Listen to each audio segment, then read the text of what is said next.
예, 안녕하십니까. 자, 오늘은 지난 시간에 이어서 체포구속 적부심사 제도에 대해서 살펴보도록 하겠습니다. 요 다음 주제가 보석 제도가 되겠는데요. 이 체포구속 적부심사 제도하고 보석의 차이점, 이 점을 한번 주의 있게 보시면 좋을 것 같습니다. 자, 그러면 먼저 체포구속 적부심사 제도를 보시죠. 그 개념이 먼저 나오는데, 예. 수사기관에 의해서 체포 구속된 피의자에 대해서 법원이 체포 구속의 여부와 계속의 필요성을 심사해서 체포 구속의 위법, 부당한 경우에 체포 구속된 피의자를 석방하는 제도다. 이렇게 돼 있죠? 자, 이거는 어떤 내용이냐면은 네, 바로 이 점이 되겠습니다. 체포 구속된 요 피의자에 대한 석방 제도다라고 보시면 될 것 같습니다. 체포 구속된 피의자에 대한 석방 제도다. 체포 구속을 할 때, 체포 구속의 요건, 그리고 절차를 거쳐서 체포 구속시킬 거 아니겠어요? 피의자를. 근데 그러한 체포 구속이 위법 또는 부당한 경우에 피의자가 그 체포 구속의 위법 부당을 이유로 해서 석방해 달라라고 청구하는 제도다. 이렇게 보시면 되겠습니다. 자, 그 다음에, 자, 그렇다면 여기서 핵심이 이제 그런 내용인데요. 결국 이것을 이제 풀어놓는 것에 불과합니다. 먼저 성격과 제도적 의의가 나오는데요. 첫 번째 나오는 이건 학설상의 대립인데 그렇게 중요한 건 아니에요. 쉽게 말씀드리면은 이 체포구속 적부심사 제도가 지금 예컨대 영장에 의해서 체포구속된 자가 있는데 그 영장이 과연 잘 발부된 거냐 아니면 잘못 발부된 거냐 요거를 심사하는 제도가 체포구속 적부심사 제도라고 보는 것이 바로 이거예요. 구속영장, 체포영장이나 구속영장에 대한 재심 내지 항고심적인 성격을 갖는다. 이렇게 보는 경우도 있고요. 그렇지 않다. 뒤에서 보시면 아시겠습니다만은, 현행범위 체포나 긴급 체포된 자의 경우에도 체포 적부심을 청구할 수 있거든요. 따라서 이것은 피의자에 대한 헌법상의 권리구제 장치로 이해된다. 우리가 누구나 다 신체의 자유를 갖고 있지 않습니까? 근데 체포 구속됐다면 신체의 자유가 제한되는 건데, 그런 침해된 신체의 자유를 회복하기 위한 그런 헌법상의 권리다 이렇게 보는 그런 입장이 있는 것이죠. 실제로 이 체포 구속 적부심을 받을 권리는 우리 헌법 12조에 그 명문 규정을 두고 있어요. 그래서 그 법적 성격을 어떻게 이해할 것이냐에 대한 논의가 좀 없잖아 있습니다만 우리 대법원의 입장은 항고 심정의 성격이라기보다는 헌법상의 권리로 이해하는 입장이다라고 볼 수 있습니다. 그래서 그냥 그 개념상으로 정의해 놨는데요. 요거는 뭐 참고해 주시면 됩니다. 여기서 우리가 하나 알 수 있는 것은 뭐냐면은 그렇구나. 체포구속 적부심이라고 하는 것이 체포영장이나 구속영장이 발부된 피의자에 대해서만 인정되는 것은 아니구나 라는 거 하는 것을 하나 아시면 되겠습니다.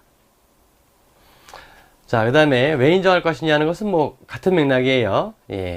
결과적으로 위법 부당한 인신구속으로부터 해방되기 위한 그러한 헌법상의 기본권이다 이렇게 보시면 되겠어요. 구별 개념이 좀 나오죠. 보석제도인데 이 보석제도는 뒤에서 다시 나옵니다만 가장 큰 차이점은 뭐냐면 이것은 피고인에 대한 권리예요. 피고인을 석방하기 위한 제도입니다. 보석제도는 반면에 체포구속 적부심을 받을 권리는 이거는 피의자를 석방하기 위한 제도다 이런 점에 차이점이 있어요. 그래서 거기 개념이 나옵니다만 피고인을 요 점을 주목해 주시면 되겠고요. 그 다음에 두 번째로 체포 구속의 취소란 제도가 있죠. 이것은 체포 구속 기관이 스스로 하는 거죠. 그래서 검사가 피의자를 석방하는 제도다 라는 점에서 체포 구속 적부심 제도라고 하는 것은 법원이 그 체포 구속의 위법 부당 여부를 심사해서 석방하는 것이니까 주체가 다른 거죠. 검사가 하느냐 법원이 하느냐 이런 점의 차이가 있습니다. 객관식 측면에서 보게 되면 연역적인 측면도 고려해 주실 필요가 있는데요. 이건 참고해 주시기 바랍니다. 자, 이제 절차로 들어온다면 항상 이런 법원의 절차, 법원과 관련돼서 나온다면은 이런 절차를 생각해 주시면 돼요. 청구하고 심사하고 결정하고요. 법원에 재판이 되겠죠? 그리고 여기에 대한 불복. 기본적인 틀이에요, 이것이. 그래서 누가 청구할 것이냐, 누가 심사할 것이고 심사의 대상이 뭐냐, 심사 결과 법원은 어떤 결정을 내릴 수 있느냐, 그리고 그 결정에 대해서 불복할 수 있느냐, 이런 형식으로 크게 요 네 가지 틀로 이해하시면 됩니다. 물론 그 외에도 다른 추가적인 사항이 없잖아 있습니다만 그건 부수적인 거예요. 자, 먼저 청구권에서 보게 되면 청구권자는 누구냐? 체포영장이나 구속영장에 의해 체포 또는 구속된 피의자, 그 변호인, 법정 대리인, 예, 등이 나오죠. 근데 여기서는 요거는 이제 국법의 내용이에요. 그래서 거기 보시게 되면 여기 체포영장 또는 구속영장인데 지금 개정법의 내용은 어떻게 되어 있냐면 체포 또는 구속된 피의자 이렇게 등이 되어 있어요. 체포 또는 구속된 피의자, 그 변호인, 법정 대리인 이렇게 나옵니다. 이거는 국법 시대에는 요 영장이라고 하는 것이 들어갔어요. 영장이라는 것이. 근데 이제 2007년도 형사소송법이 개정되면서 요거는 바뀌었다. 그래서 이 상태에서 문제였던 것이, 그렇다면은 현행범위 체포나 긴급 체포된 자의 경우에도 체포 적부심을 청구할 수 있느냐가 문제였는데 그 논점이 바로 이것입니다. 예. 그래서 학설상 논의가 있었는데요. 예. 여기 나오는 것처럼 입법적으로 해결됐어요. 물론 이제 우리 과거에 이 법이 개정되기 전에 우리 판례는 인정해 줬습니다. 그래서 이 판례의 태도는 뭐냐면은 긴급체포 등 체포영장에 의하지 아니하고 체포된 피의자도 적부심사를 구할 권리를 가진다. 9751 사건에서 밝힌 내용인데, 그 이후에 입법적으로 해결했다는 거. 지금은 체포 또는 구속된 피의자, 앞서 제가 말씀드렸던 것처럼 그런 내용으로 바뀐 거예요. 자, 그 다음에 그 외 청구권자로 보게 되면 동거인이 나오죠. 그래서 사실상 동거하는 자이면 족하겠다. 그리고 고용주는 고용관계에 있는 자가 어느 정도 고용관계에 있는 자면 되겠다. 뭐 이런 겁니다. 참고해 주셔도 되겠고요. 그 다음에 청구 사유는 뭘까? 청구인이 왜 청구할까? 그 체포나 구속이 위법, 부당하다는 거죠. 예. 그래서 체포 또는 구속의 적부인데, 여기서 구속의 적부라, 체포 구속의 적부라고 하는 것은 뭐냐면, 여기 나와 있는 것처럼 불법뿐만 아니라 위법, 부당이에요. 부당한 경우도 포함된다. 예. 그래서 대표인 것으로 불법이라고 하는 것은 어떤 거냐면은 체포나 구속 사유가 없음에도 불구하고 체포 구속된 경우를 들 수 있어요. 그렇겠죠. 체포나 구속의 요건이 있는데 그 체포나 구속 요건을 구비하지 못한 상태에서 체포나 구속을 시켰다. 그럼 불법이 되겠죠. 그다음에 부당이라고 하는 것은 어떤 거냐? 일반적으로 처음에는 체포나 구속 사유가 있었습니다만 나중에 체포나 구속 사유가 소멸됐다. 그럼 더 이상의 구속은 필요하지 않은 거죠. 자, 이럴 경우에 우리가 일반적으로 부당이라고 합니다. 자, 그래서 그 예가 좀 나와 있죠. 네, 구체적인 예가 나와 있는데 하나의 예로 재체포나 재구속을 제한하는 경우가 있어요. 우리 형사소송법 308조에 나와 있는데 그런 경우 체포 구속영장이 발부됐다면 그건 위법. 또 경미한 사건으로 주거가 일정한 피의자에게 영장이 발부된 경우, 자, 이런 경우 체포 구속이 처음부터 불법인 경우와 이렇게 나와 있죠. 이런 건 처음부터 위법이란 얘기죠. 예. 그 다음에 두 번째 부당이라고 하는 것은 구속의 계속의 필요성이 없음에도 불구하고 계속 구속시키는 것을 우리가 부당이라고 한다. 이렇게만 보시면 되겠습니다. 자, 체포 구속의 사유는 뭐라고요? 체포 구속 적부심의 청구 사유는 체포 구속의 위법 또는 부당이다. 이렇게 정리하시면 되겠고요. 당연히 적부의 판단의 기준 시점은 언제가 되겠어요? 예, 법원이 판단할 때죠. 그래서 심판시가 타당하다 이런 얘기입니다. 자, 그 다음에 청구 방법인데요. 예, 청구는 서면 또는 구술로 할 수 있다는 거고, 네, 이때는 그 사유를 기재해야 된다는 것이죠. 자, 그 다음에 여기서 또 중요한 내용이 나옵니다. 누가 그럼 심사할 것이냐 이건데 어떤 법원이 이제 담당할 거냐 이런 얘기죠. 영장을 발부하는 법관이 자신이 발부한 영장의 위법 여부를 심사하는 것은 올바른 판단을 내리기를 기대하기 어렵겠죠. 그래서 그 점을 제외시킵니다. 원칙적으로 체포영장이나 구속영장을 발부한 법관은 관여하지 못하도록 돼 있어요. 원칙입니다. 예. 다만 해당 법관 외에 신문 조사 결정할 판사가 없다면 어떤 법원이 지원 같은 경우 생각하시면 되겠죠. 그럴 경우에는 예외가 된다. 그때는 영장을 발부한 법관이 관여할 수 있다 이런 얘기예요. 원칙은 뭐냐면은 지방법원 합의부나 단독판사가 심사하게 되는데 원칙적으로는 영장을 발부한 법관은 관여하지 못하는 것이 원칙이다. 다만 예외도 있다. 이렇게 정리하시면 되겠어요. 자, 그 다음에 이제 절차로 들어가서 청구를 하게 되면 심사를 해야 될 거 아니에요.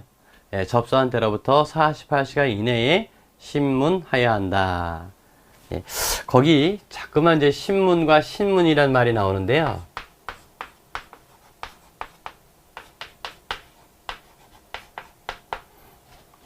일반적으로 국가기관이 피의자 등에 대해서 질문을 하고 답변을 구하는 것을 우리가 신문이라고 해요. 그러니까 법관이 하거나 검사가 하거나 다 신문이라고 쓸 수 있습니다. 그런데 신문이라고 하는 말은 이거는 항상 그 질문의 주체를 한정해 놨을 때 법관으로 한정해 놓을 때 우리가 신문이란 말을 써요. 그래서 여기서 나오는 것처럼 피의자를 신문하여야 된다. 우리가 구속 전 피의자 신문이 아니라 신문이거든요. 구속영장을 청구했을 때 법원이 영장 청구된 피의자에 대해서 피의자의 진술을 청취하는 절차가 있겠죠. 그거는 신문이에요. 물론 법관이 하는 경우에도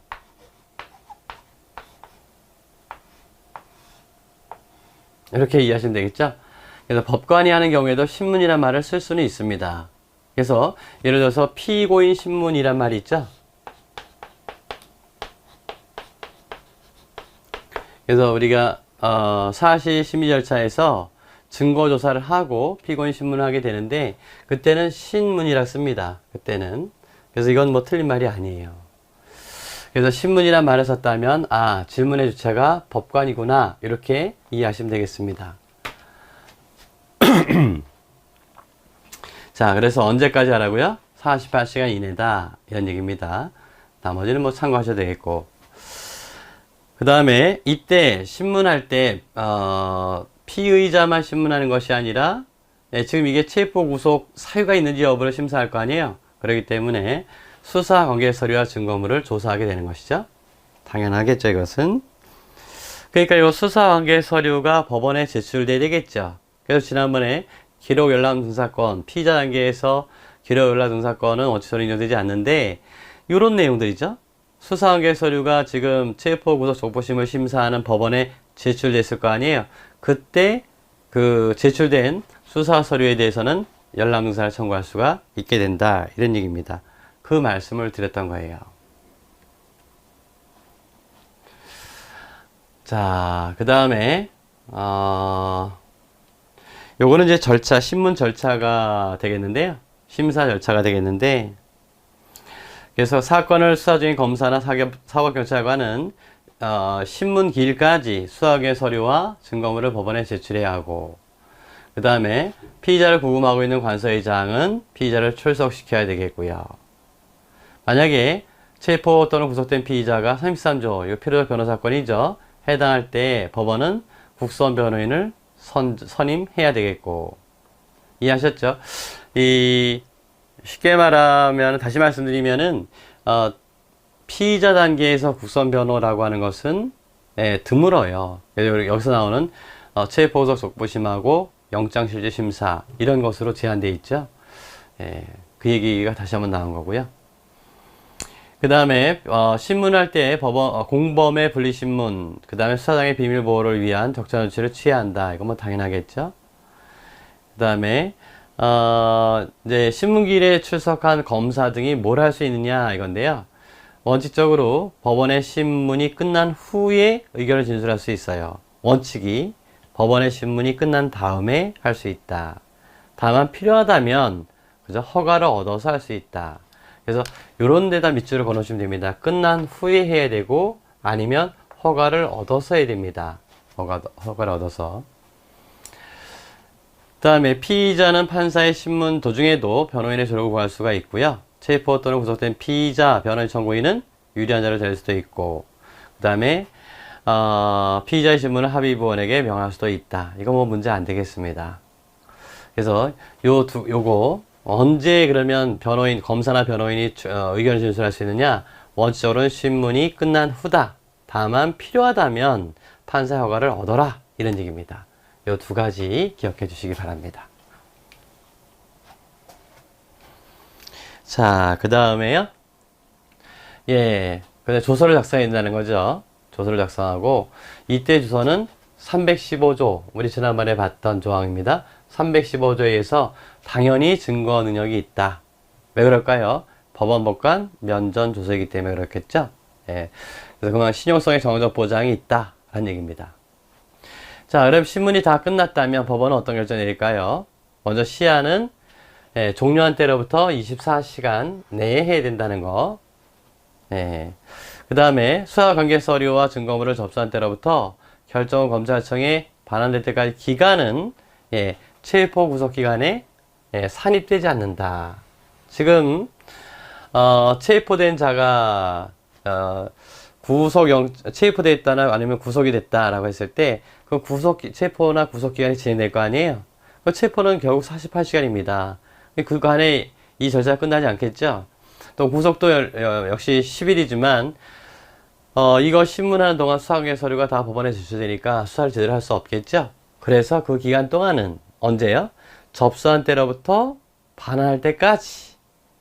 언제부터라고요? 접수한 때로부터 반환할 때까지 구속기간은 정지된다. 이렇게 보시면 되겠습니다.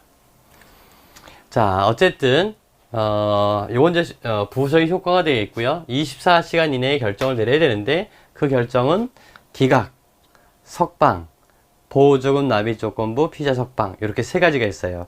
기각이라는 얘기는 뭘까? 그 체포가 위법부당하지 않다 이런 얘기가 되겠죠. 한마디로 청구가 이유 없다 이런 얘기가 되겠고요. 석방이란 청구가 이유 있다 라는 얘기죠. 청구가 이유 있다. 즉 그 피의자에 대한 체포나 구속이 위법 또는 부당하다 이런 얘기입니다. 언제 효력을 발생하느냐고요? 그 결정서의 등본이 검찰청에 송달된 때 효력을 발생한다. 이게 이제 의미가 있어요. 송달된 때, 송달이 되어야 효력이 발생한다. 그러니까 결정이 나을 때 효력이 발생하는 것이 아니라 송달된 때 석방 결정 효력이 발생한다. 그래서 이른바 전격 기소라고 하는 문제가 여기서부터 발생하게 됩니다.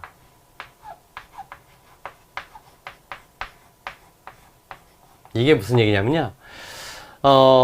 검찰청 직원이 체포 구속 적부심, 특히나 이제 구속 적부심 문제 되겠죠. 구속 적부심을 심사하는 법원 앞에 있습니다. 근데 그 법관이, 이 사건을 심리하는 법관이 석방 결정을 내렸다 이거죠. 석방 결정을 내렸다. 근데 이 직원에게는, 공소장이 있는 거예요. 그래서 그 공소장을 바로 수서법원에, 그 결정을 듣고 수서법원에 제출하는 거죠. 그러면 공소 제기의 효력이 발생하거든요. 그럼 피의자가 피고인이 되죠. 피고인은 체포 구속 적부심을 받을 권리가 없어요. 그러니까 비록 석방 결정이 났다 하더라도 석방 결정의 효력은 발생하기 전이니까 이 체포 구속 적부심을 청구한 사람은 석방되지 않습니다. 이걸 우리가 전격 기소라고 하고, 이런 전격 기소의 폐해가 있었던 거예요. 그죠? 전격 기소의 폐해가 있었다. 그럼 이 전격 기소의 폐해를 어떻게든지 해결했어야 되겠죠. 그죠? 그래서 우리 헌재 결정도 있었고 형사소송법도 개정이 된 것입니다. 세 번째, 석방결정서 도달 전 공소 제기된 경우. 이게 바로 이제 이른바 전격 기소인데요. 예. 그때, 우리 헌법재판소는 어떻게 했느냐. 예. 헌법 불합치 결정이 있었다. 헌법 불합치 결정이 있었다. 이건 뭐냐면, 앞서 우리가 봤던 것처럼 우리 헌법재판소는 이 체포구속 족부심을 받을 권리를 헌법상의 기본권으로 보기 때문에 헌법상의 기본권을 구체적으로 실현하기 위한 법률이 바로 이 형사소송법 2조항입니다. 214조의 2 이하예요. 그런데 이 조항이 제대로 입법화됐느냐? 지금 이렇게 전격 기소가 되는 것을 보니 이게 제대로 되지 않았다는 거죠. 적어도 체포나 구속 족부심을 청구한 사람은 청구로부터 적어도 한 번은 적절한 심사를 받을 권리가 있다라고 보는 거죠. 그런데 이건 심사를 받기 전에, 즉 결정을 받기 전에, 결과적으로는 결정을 받기 전에 피의자의 지위를 잃어버리는 것이니 우리 법은 입법적으로 불충분하다라는 의미로 헌법 불합치 결정을 내렸어요.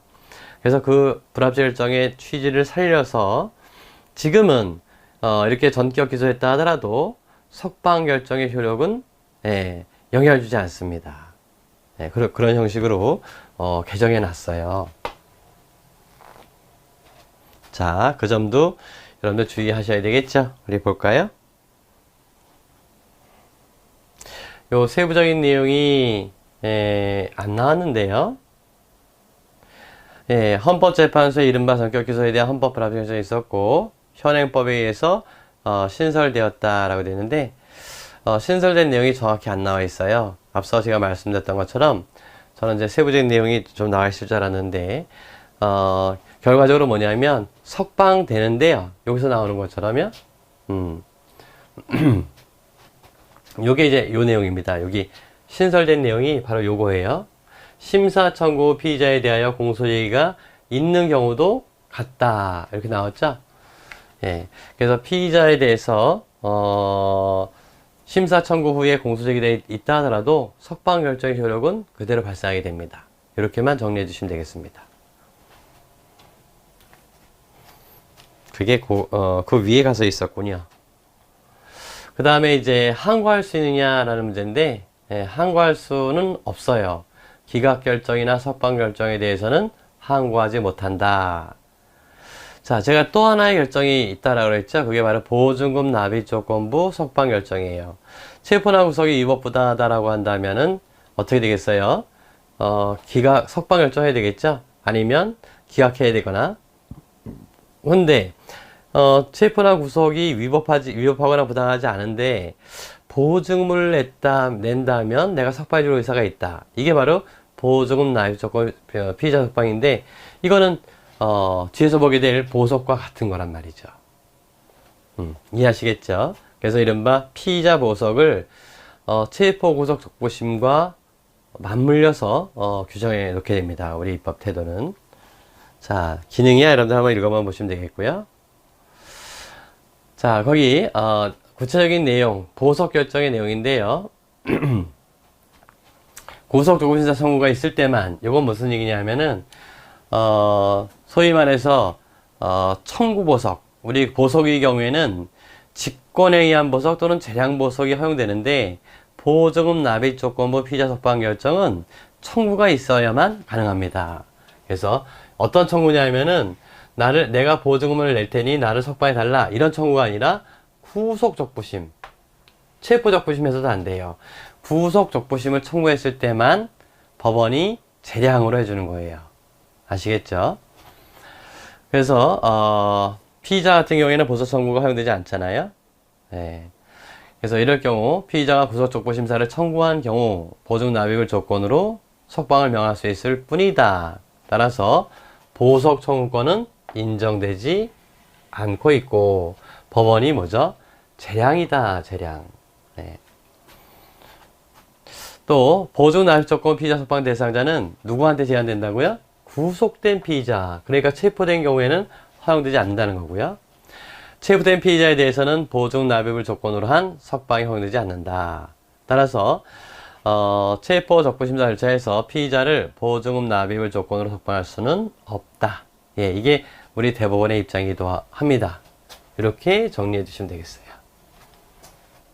자, 그래서 피의자 보석에 관한 청구권이 있다 없다? 없다. 청구는 구속 적부심만 청구하는 거고 보증금 납입을 조건으로 석방하는 것은 법원의 재량사항이다. 이렇게 정리하시면 되겠습니다.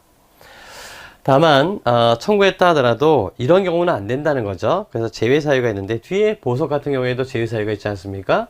예, 어떤 제외 사유가 있을까? 죄증을 인멸할 염려가 있다고 밀만한 충분한 이유가 있다. 증거인멸 이렇게 생각하시면 되겠고요. 그 다음에 피해자, 당해 사건의 재판에 필요한 사실을 알고 있다고 염려되는 자 또는 그 친족의 생명, 신체나 재산에 해를 가하거나 가할 염려가 있다고 믿을 만한 충분한 이유가 있을 때, 즉 요거는 뭐라고 할까요? 보복범죄라고 하면 될까요? 예, 보복범죄 위험이 있다. 이럴 때는 안 된다는 얘기죠. 증거를 인멸할 우려가 있거나 보복범죄 위험이 있다면 허용하지 않겠다. 이런 얘기가 되겠습니다. 왜 그렇죠? 예, 증인을 보호하기 위한 것이죠. 자, 그 다음 보증과 조건인데 보석의 경우에는 보증 외에 조건을 붙일 수 있지 않습니까? 예. 그래서 이때도 보석에 관한 규정이 준용이 돼요. 그래서 보증금 외에 다른 조건을 부과할 수 있는 거죠. 또 언제 석방할 거냐라고 하는데 보증금을 납입한 후에만 집행합니다. 예. 그래서 납입을 한 후에 만 석방을 시킬 수 있다 이런 얘기죠. 또 법원은 유가증권 또는 피의자, 이 보증금을 내야 되는데 보증금 내기 좀 어려울 수 있지 않습니까? 그래서 유가증권 또는 피의자 이외의 자에 제출한 보증서로서 가름할 수 있다. 그래서 유가증권이나 보증서로 대신할 수 있다. 기억해 주셔야 됩니다. 이런 것도 객관식에서 아주 잘 나오는 그런 문제가 되겠어요. 그 다음에 재체포 재구속의 제한이다. 요 2항에 나와 있는데 지금 사실은 체포 구속 적부심에서 보증 납입 조건부 석방 결정을 내렸는데 이 석방 결정에 대해서는 보석과 달리 석방에 대한 보증금 납입 조건부 석방 결정에 대한 취소 제도가 없어요. 취소 제도가 없고 단지 재체포 재구속의 제한 사유만 규정해 놨는데 첫째, 도망. 두 번째, 도망이나 증거인멸의 우려. 세 번째, 정당한 이유 없이 출석 거부. 그 다음에 기타 조건의 위반. 요 네 가지예요. 이럴 때는 어떻게 할 수 있다는 거예요? 재체포나 재구속을 할 수 있다 이런 얘기입니다. 예. 여기서 이 규정은 석방 결정이 났을 때도 마찬가지다 이런 얘기죠. 그러니까 보증 납입 조건부로 피의자를 석방했는데 그 석방 결정된 자를 언제 재체포나 재구속할 수 있겠느냐 이 얘기입니다. 그래서 도망했다, 도망이나 증거인멸의 우려가 있다, 그 다음에 정당한 이유 없이 출석을 거부했다, 그 다음에 기타 조건을 위반했다 이런 얘기입니다. 문제는 이 보증금을 어떻게 할 거냐라는 문제가 남아요. 보증금이 납부를 했을 텐데 거기에는 임의적 몰수와 필요적 몰수가 있어요. 어느 때 석방의 피의자를 재체포 재구속 제한의 예외 사유, 앞서 예외 사유 이거잖아요. 그 예외 사유에 의해서 재차 구속했다. 언제 한다고요? 재구속했을 때, 그때는 보증금을 임의적으로 몰수할 수 있습니다. 또 공소 제기된 법원이 동일한 범죄 사실에 대해서 피고인을 재차 구속할 때 역시 재구속이에요. 이때는 공소 제기된 후죠. 어쨌거나 피의자가 재구속되거나 피고인으로 돼서 재구속됐을 때는 전부나 일부를 몰수할 수 있다. 그래서 임의적 몰수예요. 반면에 석방된 자가 동일한 범죄 사실로 형의 선고를 받고 판결이 확정됐는데 집행하기 위한 소환을 받고도 정당한 이유 없이 출석하지 아니했다. 또 도망했다. 이것도 같은 맥락이죠. 즉 유죄 판결이 확정됐음에도 불구하고 정당한 이유 없이 출석하지 않거나 도망했다면 그때는 전부나 일부를 몰수해야 돼요. 그래서 이걸 필요적 몰수라고 합니다. 자, 문제는 석방 결정이나 기각 결정에 대해서는 항고할 수 없다라고 했는데 보조금 납입 조건부 석방 결정에 대해서도 항고할 수 없느냐, 이 점에 대해서 논란이 있어요. 그렇지만 우리 판례 입장이 중요한데 우리 판례는 항고할 수 있다라고 봅니다. 자, 판례를 볼까요? 보조금 납입 조건부 석방 결정에 대해서 항고하지 못한다는 규정은 없고, 기소 후 보석 결정에 대해서 항고가 인정되는 점에 비춰볼 때, 성질 및 내용이 유사한 기소 전 보조금 납입 조건부 석방 결정에 대해서도 항고할 수 있도록 하는 것이 균형에 맞는다. 두 가지 이유를 들었죠. 항고하지 못한다는 규정은 석방 결정과 기각 결정에 대해서만 미친다. 그러니까 보조금 납입 조건부 석방 결정에 대해서는 항고할 수 없다는 규정이 없다는 거고요. 그 다음에 또 하나는, 우리가 보석 허가 결정에 대해서도 항고할 수 있는데, 피의자 단계에서의 보조금 납입 조건부 석방 결정에 대해 항고할 수 없다는 것은 균형에 맞지 않는다. 그래서 두 가지죠. 그래서 하나는 규정이 없다는 점, 또 하나는 균형에 맞는다는 점이에요. 자, 그 다음에 체포 구속 적부심을 마치게 되면 조서를 작성한다 그랬죠. 이거는 누가 작성하겠습니까? 법원 앞에서, 법관 앞에서 작성하겠죠? 그래서 증거 능력을 인정할 것이냐라고 하는 문제인데, 이거는 증거 능력 인정 관련해서 보게 되면 315조 제3호에 의해서, 그 다음에 인정할 수 있다는 견해도 있고, 그 다음에 또 하나는 인정해서 안 된다는 견해도 있어요. 실적 진실을 밝히기 위한 절차가 아니다. 그래서 피의자의 방어권 보장 위해서는 증거는 인정해서는 안 된다. 이런 견해가 되어 있습니다. 그런데 우리 판례는 뭐라 그래요? 구속 적부심 조서는 특히 신용할 만한 정황에 의해 작성된 문서라 할 것이므로 특별한 사정이 없다면 형사소송법 315조 3호에 의해서 당연히 증거 능력이 있다. 거기 315조 3호 지난번에 한번 본 적 있어요. 3호가 적용된 거지 311조가 적용되지 않습니다. 법원법관 면전조서는 311조가 원칙이거든요. 근데 이때 311조는 물론 예외, 뒤에서 보시는 예외가 있습니다만은 원칙적으로 수소법원 또는 법관이에요. 근데 체포구속 적부심이라고 하는 것은 수소법원이나 법관이 하는 것이 아니지 않습니까? 그 다음에 체포구속 적부심 조서의 증명력인데, 이 증명력이라고 하는 것은 법관의 자의심증에 따라서 맡겨져 있어요. 그죠? 그래서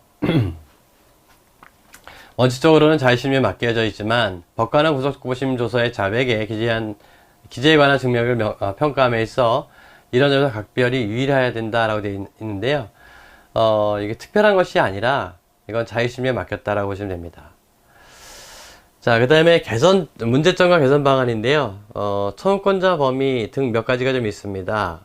그래서, 첫 번째는, 요건 개정이 됐죠. 과거에 영장에 의해서 체포 또는 구속된 자로 제한되어 있었는데, 이거는, 개정이 됐다. 입법적으로 해결됐다. 그 다음에 피고인의 적부심사 청구. 피고인 같은 경우에는 보석 신청권뿐이 없지 않습니까? 그러니까 이 보석이라고 하는 것은 체포나 구속이 위법 부당하다 이런 내용이 아니에요. 그런 내용이 아니라 그때 보석은 구속이 되겠죠. 그런 내용이 아니라 나를 석방해 달라 이거죠. 그래야지 내가 제대로 된 방어권 행사할 수 있지 않느냐. 그래서 이거는 석방제도예요. 보석이라고 하는 것은. 반면에 체포 구속 적부심사제도라고 하는 것은 체포나 구속에 대한 통제제도입니다. 그것이 잘 되느냐 잘못되느냐 이걸 따지는 거예요. 그래서 그렇게 본다면 피고인에 대한 구속은 언제나 정당하다고 얘기할 수 없으면 피고인에게도 이런 구속 적부심을 받을 권리를 보장해 줄 필요가 있지 않느냐 이런 논의입니다. 그 다음에 체포소 기간의 산입, 우리가 앞서 봤던 것처럼 접수한 때로부터 그 다음에 반환할 때까지 구속기간이 정지된다고 그랬죠. 실제로 법원에 제출된 서류, 수사 서류 등은 있지만 그 외에 다른 수사는 가능하지 않느냐 이런 얘기죠. 따라서 구속기간을 산입하도록 하는 것이 맞겠다. 자, 그 다음에 보증납입조건부 피의자 석방제도의 문제점이라고 하는데요. 어떤 문제점이 있을까? 예, 실제로는 앞서 얘기했던 것처럼 구속 적부심은 이건 통제 제도고 보석은 석방을 위한 제도예요. 그런데 보증금 납입조건부 피의자 석방 결정은 이 구속 적부심에 요 석방 제도를 추가한 거예요. 이거를 피의자에 대해서 석방 결정, 피의자에 대한 보석을 여기다가 추가한 것입니다. 그럼 오히려 여기다 추가할 것이 아니라 이 보석의 허용 범위를 확대하는 게 맞았겠죠. 그죠?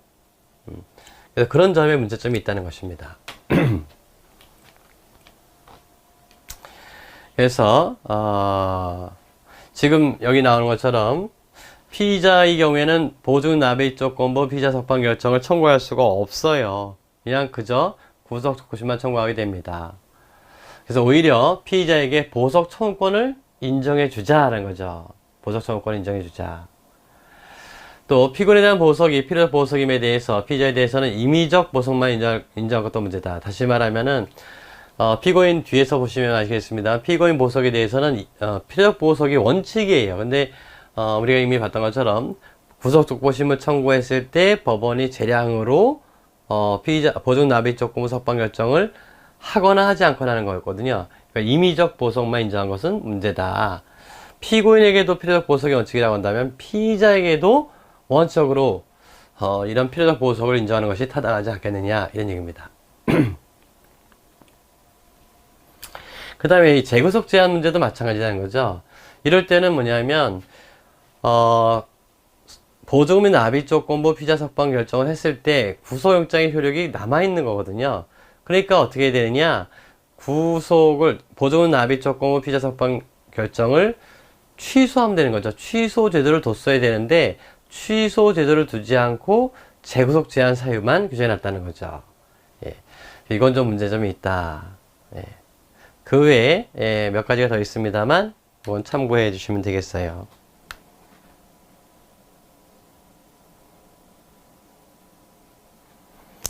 자, 그 다음에 보석제도가 되겠습니다. 네, 보석제도. 이거는 어찌 따져보게 되면은 내용이 우리 재보석고심제도보다 더 중요한 거예요. 몇 가지만 한번 우리가 살펴보도록 하겠습니다.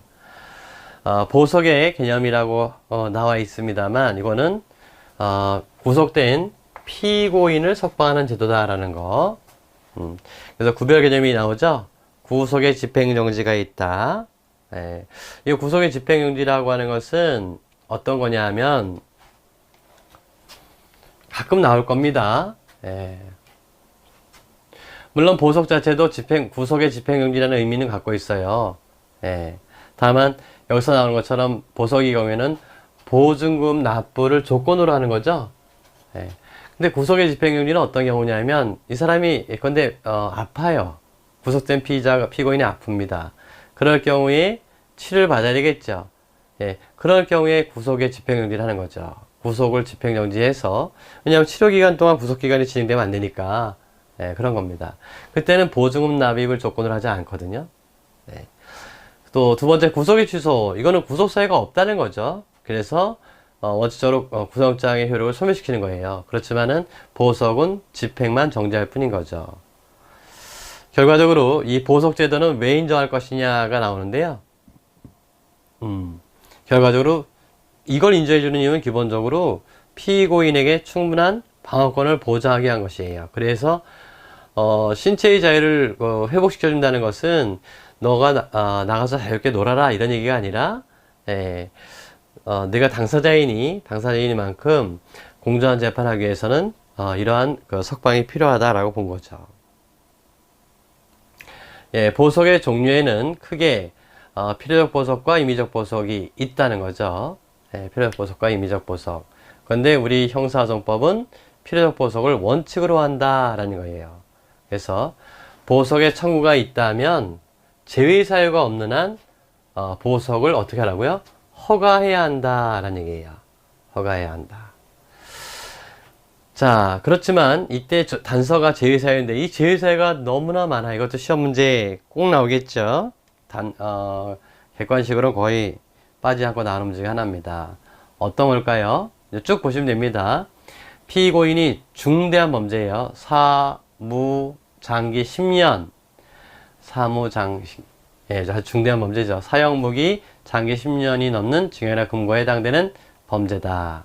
또 피고인이 누범이나 상습범이다. 예. 그 다음에 세 번째, 증거를 인멸하거나 인멸할 염려가 있다. 또 도망하거나 도망할 염려가 있다. 그 다음에 요거는 보복범죄 위험이죠. 예, 반은 보복범죄 위험이 있다. 그리고 예, 이럴 경우에는 보석을 청구했을 때 보석 허가를 안 한다는 얘기예요. 필요적 보석을 해줘야 되는데 안 한다는 얘기죠. 관련된 논점으로 여죄를 고려할 수 있느냐에 대한 논의가 있어요. 그래서 된다 안 된다라고 하는 논의가 있는데 우리가 영장이라고 하는 것은 사건 단위로 보거든요. 그 사람의 다른 사건이 어떤 거냐 이거를 고려하는 것이 아니라 당해 사건에 구속사유가 있느냐 이게 이제 핵심이거든요. 그런 점에서 소속설이 타당하다고 봐야 되겠죠.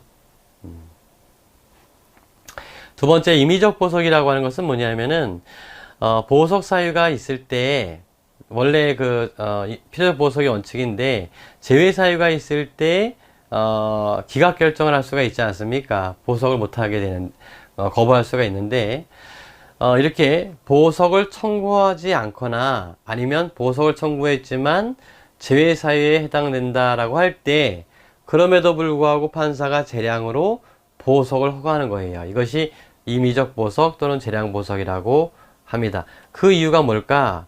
첫 번째가 뭐죠? 예, 병보석이라고 하는 건강이 있다. 건강.